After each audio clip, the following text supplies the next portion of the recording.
This is Six Tackles with Gus, with Matthew Thompson and Gus Gould. Welcome to this week's bumper edition of Six Tackles with Gus. So much to go through on the show today, including New South Wales throwing caution to the wind in the selection room as Freddie hopes to stave off a Queensland clean sweep. A new Bulldogs straight into the furnace this weekend. And it's been a while since we've handed the podcast over to you. So I've loaded us up with Ask Gus questions today, and there's some very good ones in amongst them. Hello, Gus. Matthew, how are you doing? Good. How are you doing? Good, thank you. All well? All well. Never seen the sun shining so brightly. That's good. That's good. Let's do yes or no. Yes! No. Hey. No. That's the rule. No. Dear. So, I'm going to start with two non-rugby league questions. Australia will win the Ashes 5-0. No. Why not? Well, I think the teams are too close. It's hard to see us winning 5. I'd like it to happen. I'd love to shove it into them 5-0. Wouldn't you what?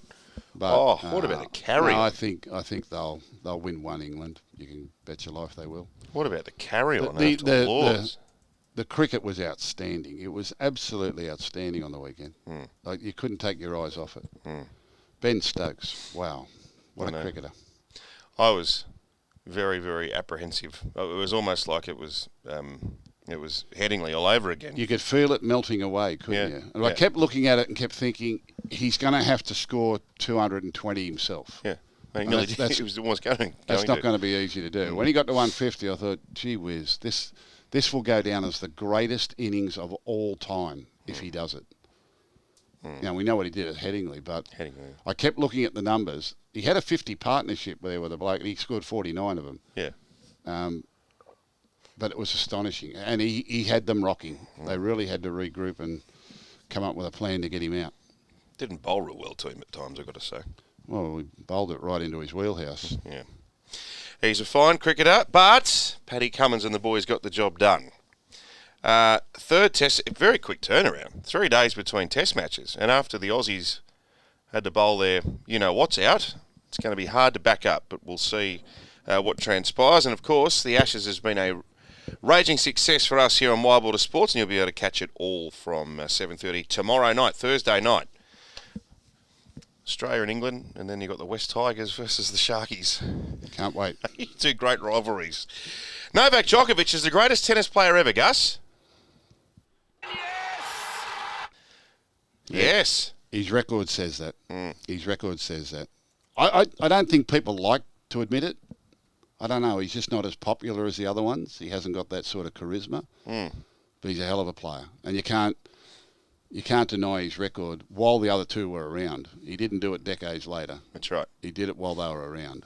We've had some great female players, of course. But Yep. So he's got 23 Grand Slam titles, which is the most of any man, and he went to the outright lead by winning the French Open this year. Margaret Court, incidentally, still has the record for women with 23 Grand Slam singles, and that was quite some time ago, the great Australian. But I think you're right. The era of dominance that he featured prominently in with Federer and Nadal, and then a few others have poked their heads up there at times as well. He's won against the absolute best of the best. Well, all three of them have got a claim to be the best player ever. Yeah, absolutely. I mean, there's not a great deal to do it, but he's done it while they were around. And I don't think he's finished yet. No way.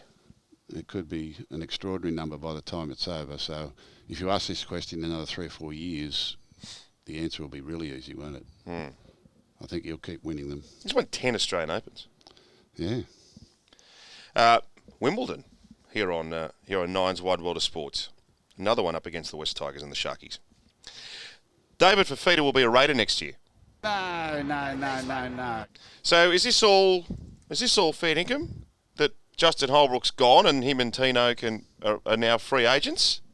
I don't know unless you see the contract. I'd find it extraordinary if that was in a contract.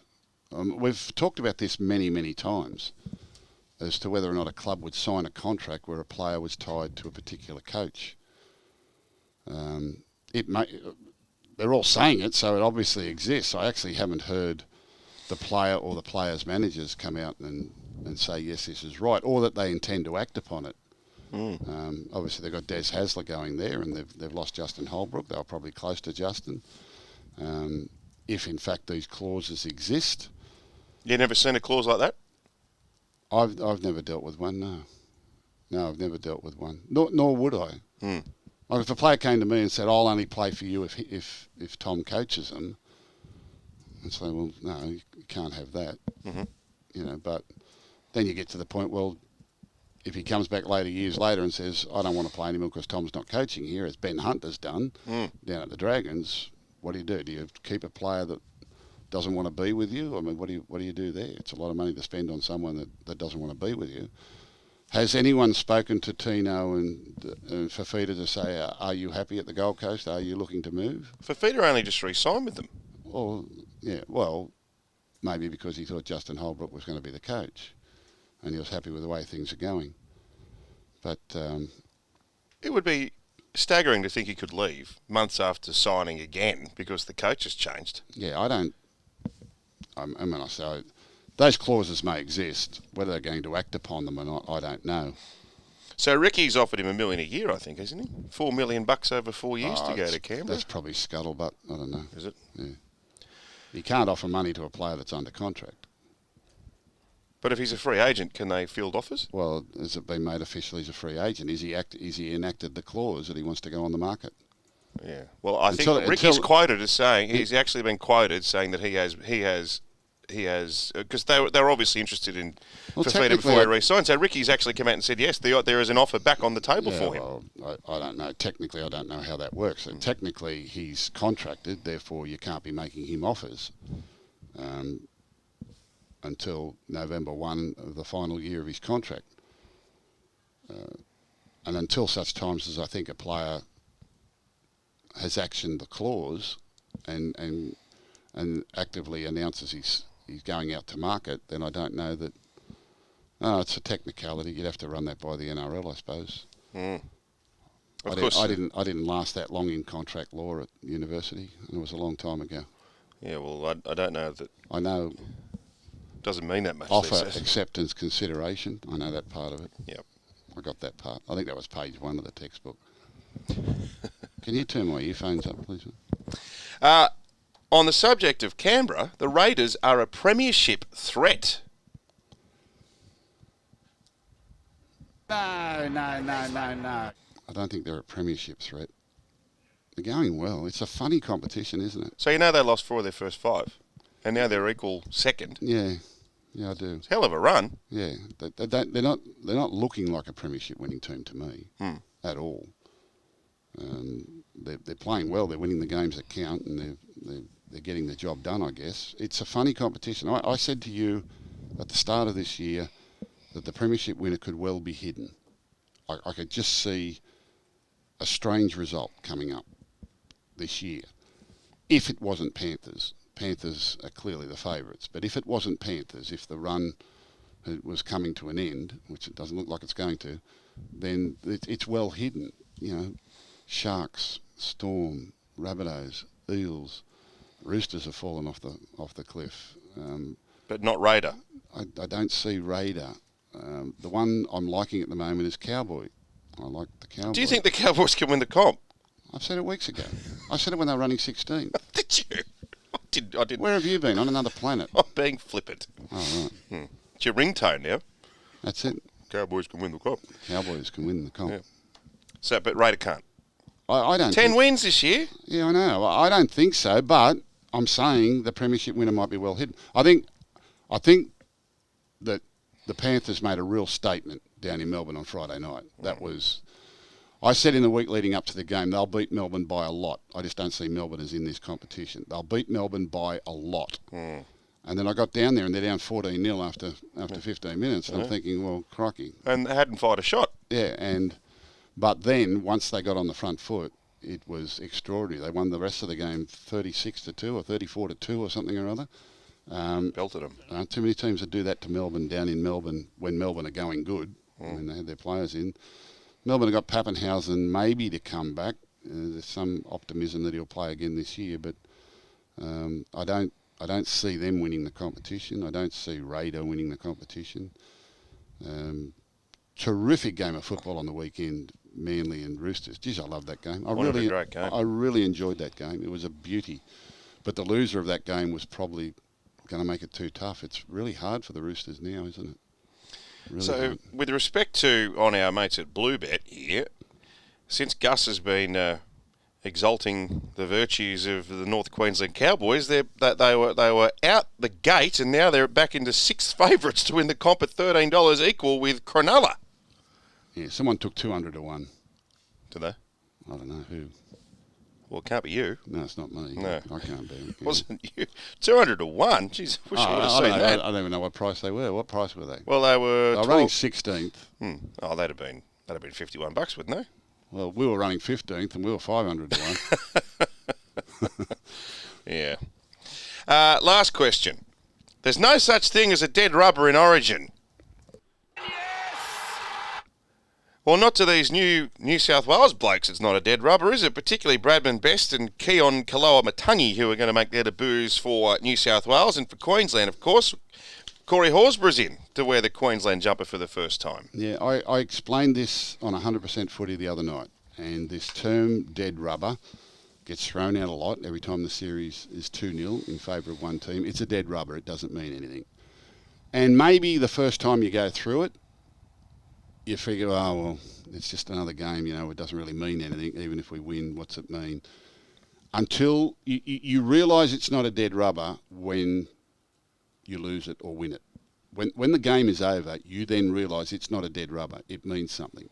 So if you're down 2-0 and you get beaten 3-0, you realise that game meant something. If you're up 2-0 and you lose it, you realise that game meant something. If you win it, you realise it means something really special. Like it's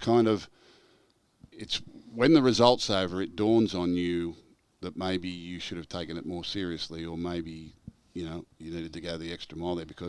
And what happens is, because fans and media have got this thing about dead rubber, the result doesn't matter, it can filter into the psychology of coaches and players and everything as well.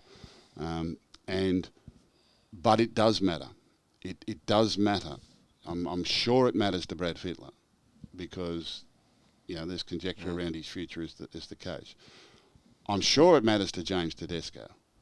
All right, who the coach has shown great loyalty to him throughout this series in the face of extreme challenge from the likes of Dylan Edwards, and I see that Gutherson's in the squad this week, and so is Drinkwater. So they're thinking that maybe the end is coming. It matters what James Tedesco thinks and whether or not he can rally. But even if this is his last Origin, how does he want it remembered, and how does he want to finish on this note? If it's not to be his last Origin, he probably needs to get it done this time. So this game is mighty for James Tedesco in his history, in his Origin career. Then you've got your debut players, obviously, Keon Kaloa-Matangi and Bradman Best. And then you've got Cody Walker, who's sort of been in and out of Origin a couple of times, hasn't really got it done, is in prime form at the moment, and he's been thrown this game.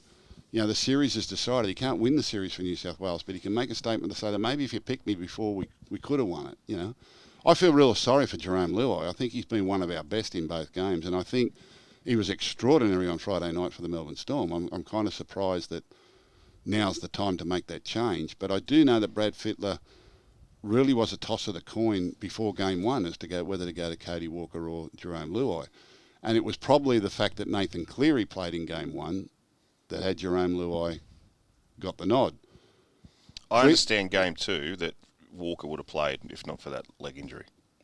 Well, maybe. With Cleary out, maybe it was easier to pass on Luai. Brad likes his competitiveness, not just his ball-playing ability.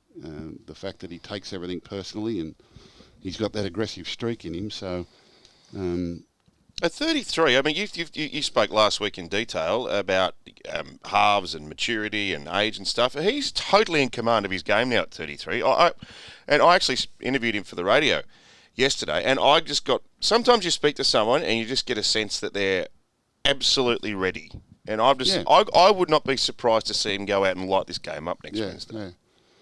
Yeah. The example I got was Brad Fittler was going to retire from Origin. It was going to be his last game.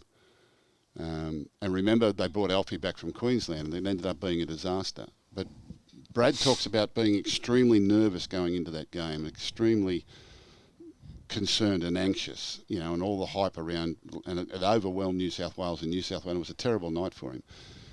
Years later, when he got the chance to come back and make a comeback in 2004, and he played in that third game, I've never seen a more relaxed and in control player as to what he was leading into that. Like, that's just that little bit of maturity and having, experienced the disappointments, came back and realised, well, what doesn't kill me makes me stronger. And they come back stronger mentally and they come back stronger physically. Remember, too, that Cody Walker debuted very late. Mm-hmm. I think he was 25, 26 before he debuted in first grade. So his career has been, narrowed into a very short time frame for all the extraordinary achievements that he's made. He is easily the best playmaker in the competition. He is the most creative playmaker in the competition at this point in time, under the modern structures and where they play in lanes and they play to certain parts of the fields and look for certain things in the opposition defence. He is meticulous at breaking down opposition defensive lines and in particular reacting to their reactions. So when you run at them what they call a shape or a play, when you run at them with a certain structure, the defence can act any number of ways. It doesn't always react the same way. You expect it to react a certain way given by what you've looked at them on video. You go back and you say, all right, if we play this, that's what they'll do. This is how we can recreate that situation to our advantage. But defences can react differently. They can sprint up and in, they can stay back, they can send one out shooting out of the line, they can attack you from the inside, they can attack you from the outside. Defences can do different things at different times. And Cody Walker has the unique ability to respond to that. Some playmakers, they're premeditated. They know who they're going to pass it to. They run to the line and they run that pass. If he goes through, he doesn't. If he gets belted, too bad. If the ball goes over the sideline, well, we'll just come back and try again next time. Cody Walker very, very rarely hits the wrong bloke. Like, he hits the bloke that's in space the whole time. He might throw long to the winger, he might hit his centre first, he might hit his back row, he might dummy to the maul and grab a kick, he might dummy to the maul and go himself, he might hold it up late, and then hit someone later. He's brilliant at reacting to what the defensive line does, which a lot of playmakers in this competition can't do. So to that end, would Billy Slater be more, and the Queensland Brains Trust, when they pick Walker, would they be less comfortable than they were when Brad picked Jerome Luai? It's a different challenge. If you go up on Jerome Luai's outside, he will start bouncing back across field. Right? That's what he does. If you crowd him, he bounces back off his left foot and goes back through the middle looking for tied forwards or even to link up with the other side of the field. And that's where he needs that strong relationship with people that he's played with week in, week out. He does that in Origin and everyone looks at him and says, where you going, mate? Yes, that's right. With Penrith, they're sort of waiting for it. They're waiting for him to come bouncing back. There's a forward coming or a forward ducks back under the Cleary's ready for him with a long ball. Dylan Edwards is pushing up into the hole. They sort of know that can happen. All right. When New South Wales do it, well, they're also saying, well, where are you going, mate? We're going that way, now we're going this way. That no one really tapped into that. Jerome's got a different sort of skill set to Cody Walker. Cody Walker is the best playmaker I've seen since Cliff Lyons. Wow. Cliff Lyons was a very, very instinctive playmaker. And Cody Walker's now doing it on both sides of the field for South Sydney. They're scoring just as many tries on the right-hand side. More on the right now. So he's really adept at both sides of the field, and he does it with all types of players. So he certainly brings them to life. Whether or not in the short preparation leading into this game, and they're the best players on the planet, so they should be able to orchestrate something there. I think Bradman Best will be a weapon for him. He's got Josh Adokar playing outside of him. He's got James Tedesco, who's experienced, and they should be able to conjure up something there. Mitchell Moses has got to get them the ball, or Damien Cook, he'll have his dummy half to play with. And his lock forward now. And Cameron works for Damien Cook a little bit more, but they'll nut something out.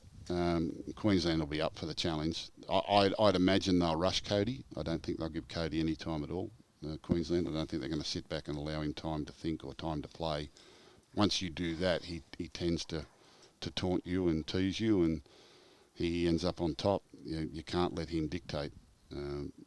It's hard for club sides to do that, though. Clubs, at Origin, you get the chance to do it. And that's probably why he's struggled a little bit at Origin and his couple of other... he's got to contend with that. I think now he's probably worked out how to deal with that. He hasn't been given that easier run. I mean, there's no easy runs in Origin, but he played one game in 2019. That was it. Then he played all 3 games in 2020 in that weird series at the end of the season. I think he started in one game and had 2 games off the bench. But that's his lot so far. Yep. And now he's brought in for a game 3 with the series decided. So he hasn't really had the opportunity to own a team as such. No, and at 33 years of age, is that really a selection to the future? You know, how many more has he got? I suppose we can look at Cherry Evans and say he's got another couple of years left in him. But, I think Cody Walker, to be successful at Origin, probably needs time at the crease. He probably needs a few games and a few people around him. But it's an important game for those people. You know, Brad Fittler, James Tedesco, the debut players, and Cody Walker. It's not a dead rubber for them. They'll be driving the enthusiasm level. And I can say to all the other fellas, you don't want to be on the end of 3-0. Look, you don't. You mightn't think it's that big a deal, 2-0, 3-0. It's a big deal. Is it a rotten feeling? Because you did it once when Fatty somehow beat you 3-0 in 1995. Like it must be a wretched feeling. It's a terrible feeling, and it's because you put so much into it emotionally. You know, and there are other times where we've been up 2-0, and and you lose that third game because your focus is not there or your team's not there, and it's hard to pick up that shield and rejoice about it when you've lost that third game. You know, so you kind of want to get it done. Look, I'm just telling you from experience, don't lose game 3. That's the one you live with all summer. So I read, and I had a chuckle. I thought you'd like this. Queensland's new firebrand, Corey Horsburgh, is ready to rip in his Origin debut after taking anger management advice from former Maroons hothead Gordon Tallis. The 6 tackles toughest man in rugby league officially, Gordon Tallis. Yep. Horsburgh will be unleashed on the New South Wales Blues in Wednesday week's Origin clash at Accor Stadium when the Maroons look to secure their first series sweep since 2010. He's been outstanding this year, but he's overcome some of his hothead issues as you associate with the Redhead. He says controlling his emotions has come alongside talking through a lot of this stuff with the Raging Bull Tallis, who's played a key role in his maturity. Lovely. The Raging Bull. Poachers. I mean, if I'm looking to quell my anger management, I'm not going to Goody Tallis first off. Yeah. Poachers make the best gamekeepers. Yeah, but that's that can be advice from experience. You know, I got it wrong, mate. You know, I remember years ago. Remember Corey Horsburgh first started? He had that day where he had that little bit of an emotional spat, and he's mad. Yeah, I actually rang him afterwards. I got his phone number. I forget who gave it to me. One of the girls here knew him. And I got the phone number off her. Did he hang up on you? Didn't think it was actually you? No, he knew. I texted him first, and he rang me back. And I said, mate, don't be worried about that. Love your passion. You know, and I've been watching him ever since. He's been terrific. He'll go good. But he didn't need anger management. But if he's found solace in the experiences of Gordon Tallis, well, that's good. Gordon's a very good talker. Like when Gordon talks about football, he's awesome. You got to listen. You know, and he's. Even more so privately than what you see in the media. More so privately when he talks about his career and the reasons he played and how he played and what he values in teammates and what he values in footballers and the sort of footballer he was himself. And he's quite honest and raw with it. And he's obviously very, very good at what he did. He was a very good player. You're a good man, Gordy. Anyway, so Horsburgh gets his chance, and I think the tougher the better for him. He'll go well. You got a new recruit at Canterbury. Yes. Is he got his feet under the desk, or is he trained? What's happening? Toby Sexton. Yeah, we finalised the details on Monday afternoon, and he drove overnight with his dad, came down from the Gold Coast. He's staying with a friend in Sydney who he's known for some time. Very self-sufficient, got himself organised and came down. rolled in. Didn't train yesterday because we didn't want him to train after the long drive, but got all his gear. He's in there today doing some video work, and I note that the coach has named him this week to play first up against the Rabbitohs, which will be a tough ask given that the team will train tomorrow and then have its captain's run on Friday, so they only have the 2 sessions with the team. And the team is obviously struggling a little bit after the weekend performance, so it's a hard week for him to be coming in, but he was certainly full of beans when he lobbed there yesterday. Good on him. And he's ready to go. It's a good opportunity for him. If you remember, and I'm sure you would have, but our listeners, when he first came in to the Titans, he made a real splash. Everyone was saying this kid's a real, a prospect, but he made an immediate impact on the NRL, and I think, as is the case, I think the longer it went, the team started to maybe work him out a little bit, and he hasn't been able to crack it in the NRL this year, but there's some obvious talent there. Yeah, well, I went and watched him play an NRL game earlier this year against the Dragons. He scored the winning try in the back half of the game, and in the final moments of the game, he had a really good game, kicked well. He fractured his wrist in that game very early in the contest, so he's unbelievably tough. He played the whole game with a fractured wrist, scored the winning try at the death, and then had a number of weeks out. And has only just come back and played a couple of Queensland Cup games, and in that time, young Tanner has been playing halfback for the Gold Coast Titans, and it certainly wasn't on the radar until we got an email from his management saying that he'd been given permission to have a look around. We got the feeling that maybe the Gold Coast were freeing up some space for another halfback at another club. And that's where all those sort of rumours were tying in together. But I took the opportunity to talk to Toby. We got him down to Belmore. He met with Cameron Ciraldo. We really liked the conversation and the interview. He was, in fact, on contract with the Bulldogs many years ago. He was in the junior development system, and they had an option on his services for the final year for a very small amount, and someone forgot to take up the option. And he was at Palm Beach, Currumbin up there at the schools up there, so he just stayed with the Gold Coast Titans. So someone forgot? Someone forgot to take up his option. It's like the bloke who passed on the Rolling Stones. A bit before my time. It's like that movie with the Queen. Yeah, Bohemian Rhapsody. It was kind of like, must have been an oversight at the time or something. So technically he probably should have been at the Bulldogs anyway. But the bloke that passed on the Rolling Stones eventually got the Beatles. Did he? Yeah. Oh, well. He passed on the Rolling Stones, and what was his name? Oh. Anyway. Yeah, I don't care. Brush the David something. Oh, yeah. shit. Anyway. We've all made some stuff up at different times, but he's a game manager and he's a good kicker. He's a good kid. He's 22 years of age. We've had this conversation last week that people give up on halfbacks too early, and you've got to persevere with them. So I'm true to my word there. We've signed him for another 2 years. And, good on you. And hope that he can take that opportunity, and we'll see how that helps the Bulldogs over the next 2.5 years and how it helps his career, and go from there. They're not easy to find, and they're pretty expensive if you want the best ones. Let's hope he develops into one of the best ones. Very confident young man. What we liked about him was he's a rugby league nerd by his own description. He loves rugby league. He watches every game. He knew our roster inside out. He talked about football. He talked about games. He reminded me personality-wise of a very young Paul Langmack. And he's so enthusiastic about what he does, and he's confident in his own ability. I think he's got some sporting attributes outside of rugby league too. Golfer? I'll confirm those before I make an announcement on just how good he is at a few things, but he's a really talented young lad. And I met his dad yesterday. Good man. Seems like a really good man. Good. And he drove down with him, so he had some company all the way down. So Toby's turned up with his own car, got his own accommodation, and rolled into training yesterday and said, I'm here ready to go. So good luck. He should have come and stayed with you like Darryl Broman all those years ago. Well, I couldn't get rid of Darryl. I've stopped taking house guests after Darryl. Scarred by the experience. Brian Epstein was the manager, by the way. And you mentioned Paul Langmack. That is freakish, because we've got an Ask Gus question from Dave at Stanmore about Paul Langmack. Wow. I bumped into Paul Langmack out and about the other day, had a great chat. What was it like coaching and playing with him? Any classic stories? Paul Langmack was a young bloke when I was playing at the Bulldogs, and I got to play a few games with him, yes, and also got to coach him.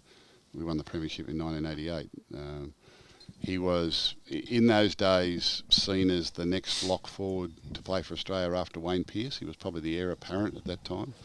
When it got to the time that Wayne Pearce had retired, a bloke called Bradley Clyde came along and sort of gazumped them all. But Paul was a brilliant playmaker. In his early days, a tough, hard, high work rate, high energy, great defensive player. And he developed his ball skills over a period of time. He knew the game very well, very, very passionate. To this day, still very, very passionate. Does a lot of work for charity and community. He works for the Bulldogs. He does a lot of work for charity and community. He's always doing functions and getting out and about and giving back to the game and giving back to communities and people and helping people out. And he runs a mental health program for young people and called the locker room, I think, or the dressing room or something like that. And he does a really good job, Paul, and he was an enthusiastic player. He's a joker. He thinks he's funny. He's not that funny, Right. but he laughs at his own jokes a lot. But he's got a lot. He got a million stories. He's got a million stories. The funny story he tells, and it's a true story, was about he and I. My last year of football, I left the Bulldogs. We won the comp in 84, 85, and I went to have my final year at South Sydney, and I got to play against the Bulldogs at Belmore Oval in a Monday night game. And they were going pretty good, and we were going good too. We were having a really good year. And it was a bit of a Monday night football, top of the table clash. And we had a pretty hard-headed pack of forwards, fellas like Lindsay Drake and Tony Rampling and Ian Roberts and Les Davidson and David Boyle and Wayne Chisholm, Michael Andrews. Well, it was a really good forward pack. And they had a really tough forward pack too, obviously the Bulldogs back in those days, and it was kind of thought that maybe the first period might be a little bit ferocious, and there was always that thought that the first scrum just might erupt, and it was kind of, because we found out that the Bulldogs were in the dressing room with Warren Ryan and they were watching the Marvin Hagler. What was that fight, the famous fight with Marvin Hagler and someone else? Anyway, Warren Ryan's got them in the dressing room watching the fight before they run out onto the field. So we thought, well, this is on. We're on here.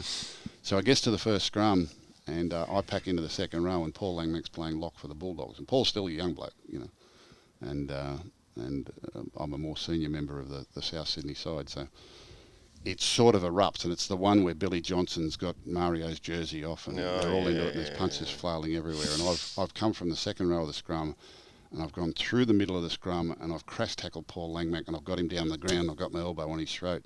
He said, "What are you doing?" I said, "Stay down here, you won't get hurt." Stay down here, you won't get hurt. Oh. So he said I saved his life. You may well have. There's some right lunatics in that scrum. Yeah. Very good. Good on you, Dave. I'll say good day to Paul Langmack if you bump into him out and about again. Heaps of curses. Mario played. Yeah, she was a wild night. She was a wild night. Yeah. Mario was just describe Mario like mad. European, passionate. Yeah. Passionate. European, passionate about everything. Yes. Everything in life. Everything in life. Yeah. Passionate. He was just passionate. Yeah. Couldn't, it wasn't, I wouldn't call it emotional, it was passionate. They called him test match because you could play a game of touch football, he treated it like a test match. Everything was so important. And he would make us all go and train with him at Giles Gymnasium at Coogee. It was the first year of my career, like that was the last year of my career, it was the first year that I did weights all year. We never did weights as young players. In the early part of my career, they said, don't do weights, it makes you slow. Don't do weights, it inhibits your skill. And then sort of halfway through my career, they started to do weights, but you don't do weights during the off-season. Don't do it during the season, it'll affect your football. And it kind of got through to that part, and then sort of 86 was the first year that I did weights for the whole season. And I did it with Mario. We used to go down to Giles Gymnasium, we'd get down there at 6 o'clock in the morning, pump some iron, go and have some breakfast together, and we had a really good year. They were a young side. It was Mario Fennick and Les Davidson, Ian Roberts was debuting, Wayne Chisholm, Michael Andrews, Tony Rampling was playing for them, David Boyle. They were all good young players. And a couple of years later, they won the minor premiership in 89 after I retired. Phil Blake went to the side, and George Piggins was coaching them. And I think there's a big announcement coming up about George shortly with a nice award. But They were a great young group of blokes, but she was going to be a willing experience that night. I think there was about 8 fights that night during the course of the game. But the first one, Paul said I saved his life. I used to love it when the blood-bidden first came in and Murray was playing for Norths, and after 10 minutes he'd always have a cut open up somewhere. Off he came. He always stuck his head in there. Okay, Tanner Tatum 88 asks Gus, even though some clubs have weaker rosters than others, why does that mean that they concede massive scores like we saw at the weekend? I listened to the 9 experts and they always talk about how defence is mainly effort and attitude. Yeah, it's a good question, and you can say that, but the NRL is hard. There is, it's easier to give a shorter answer than a longer answer and explain it. It's not effort based. It's hard, particularly for the inexperienced players and the younger players, and sometimes the quality of the opposition. The really good players in this game are very, very good, and they can certainly break the hearts of younger players. And score lines these days with the goal kickers the way they are, they're all going up in sixes. It can just, the score can just run against you. Like we've had a few 40s and 50 score lines this year. We had a 70 the other night. We've had sides at full strength getting beaten by 40 and 50. When the game goes against them, they can just it can unravel. Look at the Melbourne the other night. They conceded 34 in sort of 50 minutes of football to the Panthers, and the Dragons, who were nearly full of strength the other night, conceded 48 points against the Sharks. It's kind of, the scoreboard can run against you. At times it looks like there's a lack of effort. I think it's more a lack of cohesion and a lack of confidence a lot of the time, and a lack of experience. Defence is hard in the modern game, the way it's played and the way the skill of the opposition players and their size and their strength. And if you're not matching them in those physical attributes of the game, they're very, very hard to contain. But you've got to get your share of possession. You've got to be confident in your share of possession. There's a whole mental battle going on out there that they need to deal with. It's a good question, but there are so many factors to that. It's not just as easy as putting 13 blokes out there in a jersey and say tackle them. It's not that easy. And I would love to get general public people. I'd love to get commentators even, and come and stand close to them at training, or even you can't do it in a game, but come and stand close to it at training, because when they run past you, the ground rumbles. I mean, they're big, strong, fast people, and it all happens so quickly. And that's why I say, with the judiciary and all this stuff about that, with tackles, and it's hard. It's not easy. It's hard stuff. And I don't think people appreciate just how hard it is. And the difference between first grade and reserve grade is so great. It is so great. It's been exacerbated by the fact that a lot of our younger players missed 2 years of development with COVID. So your 20 and 21-year-old player today is nowhere near as well developed as he was in previous eras, because he's missed out on those vital years of football and training and the like, and education. And even within the NRL, good sides get flogged. It happens. It's not. Melbourne got flogged by the Cowboys a couple of weeks back. Cowboys got flogged by the Tigers. Yes. It happens. And we're not saying that's an excuse. We're not trying to make an excuse for it. It's not. You don't want it to happen, but sometimes it's just there's very little room for margin for error. A culmination of factors, and then if you're not confident in your own attack, if you're not scoring points readily, when you get 2 or 3 tries behind, for the inexperienced and the uninitiated, that result is now you've lost contact with the result. You're now in a hell of a place. You're isolated in your own head with your own thoughts. You stop communicating with teammates. It's a whole learning experience. You'd like to think if they get in that situation again, they'll make a better fist of it. But there's an experience there. And we've all been there. We've all been in that position as players where we've had a really bad day. And it's valuable experience for the future in how to deal with that adversity and how not to become individuals, and to keep working hard as a team. To help yourself, you need to help someone else. To help yourself, you need to do something that helps the team. As soon as you get isolated in your own thought and start acting on your own and thinking on your own and talking to yourself on your own, you're in trouble. You need to be communicating with the people around you and not talking to yourself in your own head and dealing with the trauma that you're going through. It's a terrible experience for them at times, and it can be a very, very daunting place to be out there in the middle of a game when you cannot compete with your opposition and they're just way too good for you. There you go. I don't know if that helps, but Of course it does. It's just not a matter of throwing 13 good tacklers out there or 13 people that are willing. There are plenty of people that are willing and want to get out there and do it, but they won't get it done. It's, the whole fabric of the team and the cohesion breaks down, the belief breaks down, the communication breaks down, relationships break down, and that's when you bring it back to that, and that affects the effort areas of the game. It affects the coordination and the teamwork in the game. And we keep saying, rather than getting isolated or trying to do things on your own, I'll give me a run, or I'll get up and tackle this bloke, or I'll do this, instead of saying we need to come on, you and me together, let's go together. You've got to communicate with your teammates. You've got to do something to help yourself, do something for the team.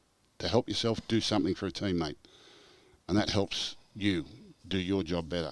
That's my understanding of it anyway. I might be a bit old-fashioned, but that's how I see it. To help yourself, help the team. To help yourself, help a teammate. Okay. Lose yourself in that part of it. Don't get caught and isolated in your own head, worrying about and scared about the result, or scared about the future, or scared about what happens now if we lose, or what this scoreline's go. Oh, crikey, they're booing me from the sideline. Oh, crikey, what's going to happen? Oh, the social media after the game's going to be on the back. Oh, no, they're going to be telling me. And you get scared of all these words and all these things that aren't. How's that going to help you? How is that going to help? I don't think people understand how important these careers are to these players and how much it means to them, and particularly for young people that get there and then they find themselves in a situation like that. It's really daunting. Awful. It's not easy, and that's what experience brings, and sports psychology helps with, and even to the point of welfare, of how you deal with this and how you deal with the criticism that comes from it, and believing that your career's over, believing that you're not worthy, believing you're never ever going to be good enough, believing it's always going to be like this, or here we go again, this is what happened last week, here we go again, and it's, you can't think like that because it doesn't help you. But, how do you not think like that? But at the top level, it's daunting. Well, that's attitude control, that's thought control, that's what sports psychology is all about, that's what experience brings, and that's what needs to be coached into them. And it's not easy. It comes over a period of time, but we've all been there. We've all had that experience, and it's, the key is that next time you're in that situation, you think better, and that will help you act better. The greatest gift a coach can give a player is the ability to think the right thing at the right time, because your thoughts will control your actions. So it's not the X's and O's, and it's not the game plan and the strategy. It's all those things, you will get to those and you will affect those and you'll execute those if I learn to think the right thing at the right time, to understand that my first reaction is uncontrollable, but my next thought is. I can't control the first thought I have, but I can control the next thought. That's what high performance is all about. You go and talk to Olympic athletes. You go and talk to. I feel like I need to spend some time with a sports psychologist. Professional golfers. You go and talk. Elite sports is the mental part is the most important part. It really is. The mental part is. It's not the physical. It's the mental part, because the thoughts drive the actions. Now, there might be coaches out there thinking I'm absolutely mad. No. But that's what I believe. Well, Tanner, there's your answer. And Gus will be sending you an invoice. Question here from someone who hasn't included their name. Oh, no, sorry, Gold Coast Grant. Why wouldn't Des Hasler start immediately? The Titans can make the finals. Yeah, well, they might. They could well do that. They're playing well enough. I suppose Des just wants to get his head around it. I don't know. You'll have to ask the Gold Coast that. Why isn't Shane Flanagan starting at the Dragons? Why are they delaying time? That's weird, isn't it? Yeah. Oh, mind you, Flano's got a job. Desi's just sitting there sunbaking. Yeah. Although I did it when I left the Panthers to coach the Roosters. Although I told the story. You coached them. You coached the last round. I coached the last round, but I spent 6 weeks watching and just learning. I had no intention of coaching the last round, and they weren't a chance. They were more of a chance of winning the wooden spoon than they were getting to the finals. So, there's probably, and it could well be that they're looking at the roster and wanting to make changes and don't particularly want to get in there and be dealing with people that they're later going to let go or what have you. I don't know. Okay. You'd have to ask them as to why they're not going in and doing it now. Or at least being in there to oversee it and be a part of the operation. I remember when I went to every training session and I went to the games to watch how they operated, to watch how staff operated and all that. So and they may well be doing that. I don't know. Des might be at the games. Shane Flanagan might be at the games. I don't know. I don't know. Okay. Would Isaac Tungor make a good number 14 for New South Wales in the future, considering he can cover backs and forwards and is an intelligent player, asks Westside Politics. Yep, he's a really good player. He's a really good player. Gee, he went good in Melbourne. I think he ends up a back row, but he's a really good player. Really good player. All right, there's a good sample of Ask Gus questions. 6 tackle trivia. Val Holmes broke the Cowboys' record for most individual points in a match with 30 against the Tigers at the weekend. The next most is 24 points, which has been recorded by 2 different Cowboys players. Can you name them? You'll get 1. By 2 different Cowboys So players. 2 Cowboys players have scored 24 points, Right. which was the record for most points in a game for the Cowboys. Thurston? Until... Jonathan Thurston. Well, you've got to answer after the break. Right. And then it's been broken by Val at the weekend. Okay. And I'll leave that bit with you because there's an extra question here for an extra point. A little break here on 6 Tackles with Gus. We'll have a look at round 19 after this. 2 players held the record jointly on 24 points. Whom were they? Or whom are they? Well, I'd imagine one was Thurston, Jonathan Thurston. So I'm going back now to another goal kicker, which have to be probably pre-Thurston, I'd imagine. Josh Hannay. Well done, Gus. Well done. Do you like that? Now, the extra point. I didn't even know this bloke played for North Queensland. Can you name the third... million to 1. Can you name the third player who scored 24 points for the Cowboys in a World Club Challenge competition game against Leeds in 1997? Are you serious? 1997. Yeah. In a world... Remember the great World Club Challenge? Is that the Super League thing? Yeah. Yeah. I can remember... I can remember a famous moment in commentary. I think Fatty and Sterlo were calling the game, and it got to like a Monday. You talk about dead rubbers, and the English team, I remember this. The English club teams come out and we're getting thrashed. They're getting beat by 60 or 70, and but they were trying to find a way that at least one of them got into the quarterfinals. And I think it might have been St Helens or Leeds. They said if they could lose by less than 72 tonight, they'll qualify for the wild card. And it was the greatest. It was the greatest disaster of all time. Wasn't it? The Super League World Club Challenge was the greatest. It was a shocker. Yeah, bring all the English clubs out to play against the Australian sides. It was They got just their asses kicked. it was absolutely. But they'd sort of rigged the tournament that one of the English teams or 2 of the English teams had to play in the finals or in the quarterfinals. And I can remember. I don't know how Peter Sterling said it without laughing. He said if Leeds can lose by less than 72 points tonight, they'll qualify for the finals. It was hilarious. I don't think anyone won a game. No. So what's this? Cowboys 1977. No, it's 1997. So 1997. A player for the... Look, how does anyone... I don't even remember he played for North Queensland. Wait on. I'm trying. He was a fullback. Dale Shearer. No. 1997. He went on to he went on to extend his career in rugby league. He still worked in rugby league after he retired in a different capacity. Oh, okay. I think you've got quite a bit of time for him. Wow. There's not many people with that getting that. Only joking. That narrows the list. No, I don't know. Luke Phillips. Oh, Diamond Luke Phillips. Do you remember he played for the Cowboys? I do Yeah, not remember I do that at all. I do, yeah. And he came to the Roosters after that. Yes. Played in a grand final with a career-ending injury. Played in a grand final, right, with a career-ending injury. That was 2002, wasn't it? Against the Warriors. Yeah, played in a grand final with a career-ending shoulder injury. Should never have played. Played in grand final. Saved their bacon too in the game with a try-saving tackle. And I convinced him to be a referee after that. I convinced him to retire and be a referee. You convinced him to be a ref? I convinced him to take up refereeing, yes. Why did you convince him to take up refereeing? Because we needed more footballers amongst the referees. I wouldn't have thought that you'd wish that on anyone. No, I was wishing it upon the game. Right.